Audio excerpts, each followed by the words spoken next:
el ensayo de materiales 1. Explicaremos sobre el ensayo de torsión, corte y clivaje realizado en diferentes probetas de madera y acero, según las especificaciones de las normas ASTM-D 143 para madera y ASTM-A 938 para acero. Se utilizarán diferentes muestras de acero y madera para someter los ensayos. Introducción. La torsión es un método en el cual se somete a cargas o fuerzas generando un giro llamado momento. Se aplica sobre el eje longitudinal de un material, ocasionando un desplazamiento circular conocido como torsión. Corte.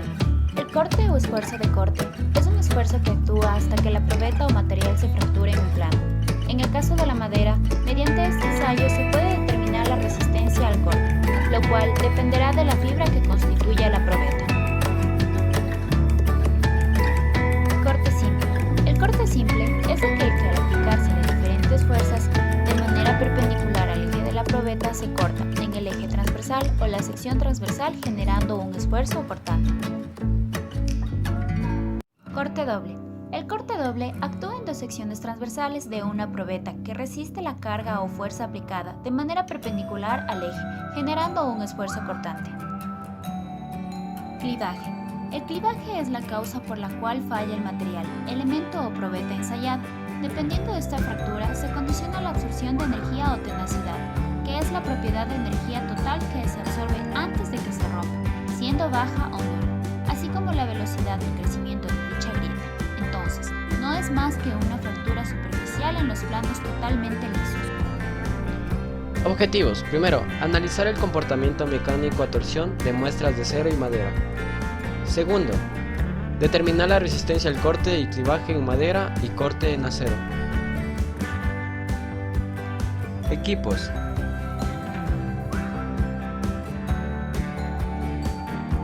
Máquina universal con una apreciación de 1 kilogramo y una capacidad de 30 toneladas.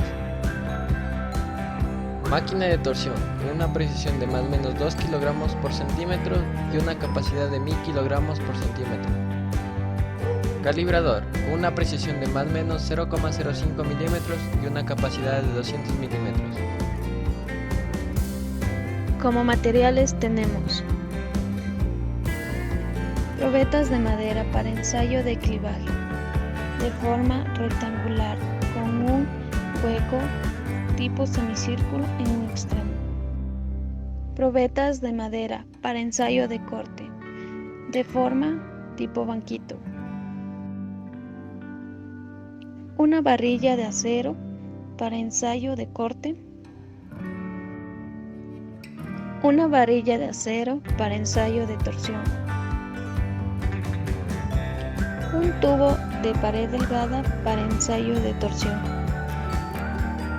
Una muestra de madera de laurel para ensayo de torsión. Como herramientas tenemos Llave de apriete hexagonal. Procedimiento.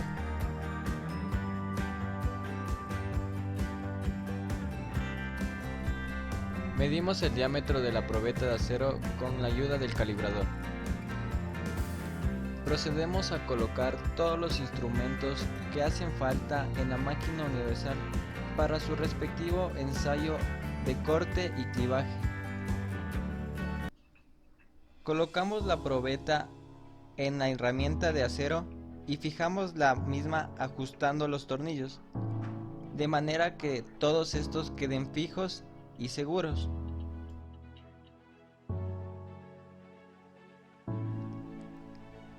En este momento colocamos la herramienta de corte de acero en la máquina universal para someter a compresión la probeta, aplicando cargas hasta que falle por corte simple.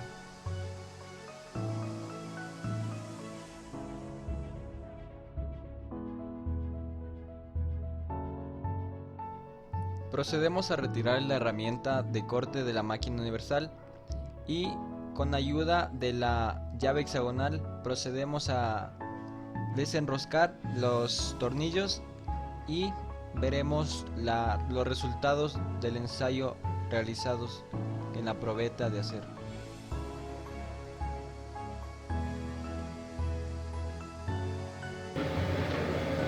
Para el ensayo de corte en madera, tomaremos las dimensiones de 3 probetas, midiendo su ancho y su base con la ayuda de un calibrador. Prepararemos la máquina universal colocando los acoples que sostendrán a la probeta y ubicando así a la primera probeta de madera en la máquina universal. Sometiendo a compresión la probeta, aplicando cargas hasta que falle y provoque un corte. Luego de esto, procedemos a retirar la probeta ya ensayada, observando así la falla que se produjo y repitiendo el procedimiento de probetas.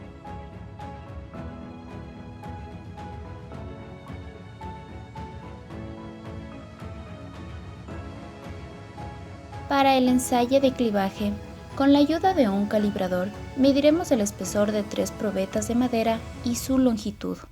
Prepararemos a la máquina universal colocando los acoples necesarios que sostendrán a la probeta y ubicaremos la primer probeta de madera en la máquina universal, de tal manera que se someterá a tracción a la probeta, aplicando cargas hasta que ésta falle. Retiraremos la probeta ensayada, observando la falla, y repetiremos el procedimiento con el resto de probetas.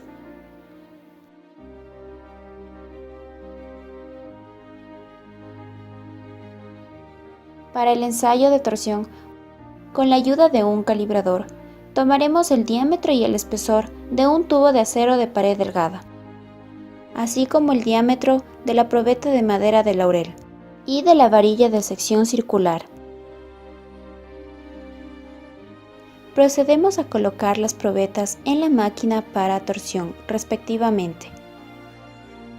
Procedemos a ensayar la probeta de madera a torsión, colocando la muestra en la máquina para torsión, de tal manera que ésta quede firme al momento de ajustar los acoples de la máquina. Procedemos a encerar la máquina para torsión, colocando las agujas en 0. Se empezará a aplicar diferentes momentos torsores hasta que la probeta falle, registrando el valor del momento torsor máximo y de la deformación angular máxima.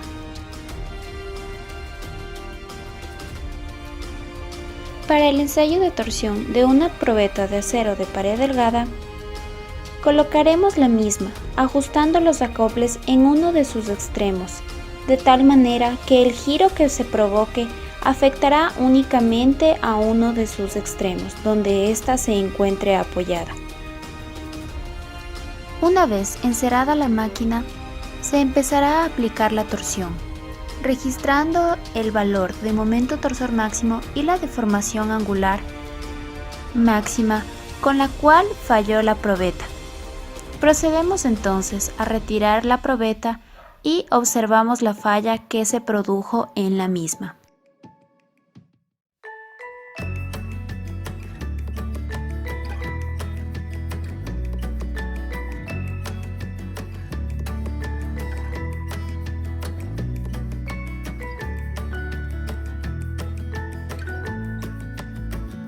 Para el ensayo de torsión de una varilla de sección circular, el procedimiento antes mencionado se volverá a repetir.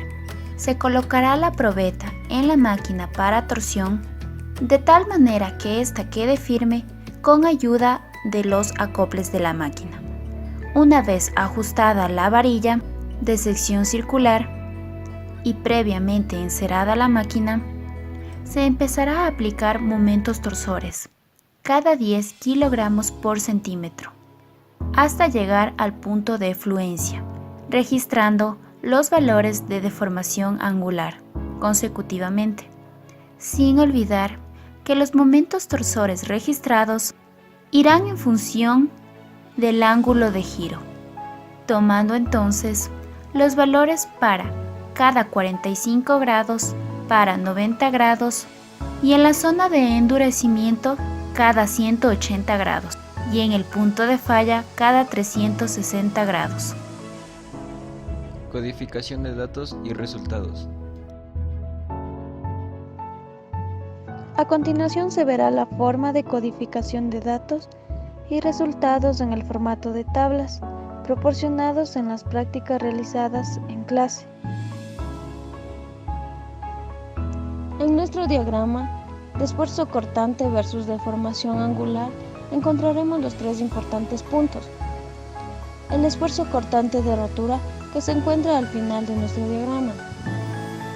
El esfuerzo cortante de proporcionalidad que representa una línea recta y está al inicio de nuestro diagrama.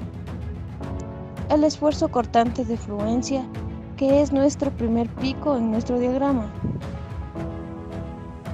En el estudio de clivaje se evidenció la influencia que tiene en la orientación de las fibras de madera, el recorrido de su fisuramiento en las muestras que fueron sometidas a cargas axiales, en donde aquellas que tenían las fibras lo más perpendiculares a la carga que se le aplicaba tenían a producirse una fractura en el centro geométrico, mientras que las muestras con fibras a cierto grado de inclinación o que no presentaban una gran homogeneidad procedían a fracturarse siguiendo una tendencia de las fibras y no en el centro de la muestra.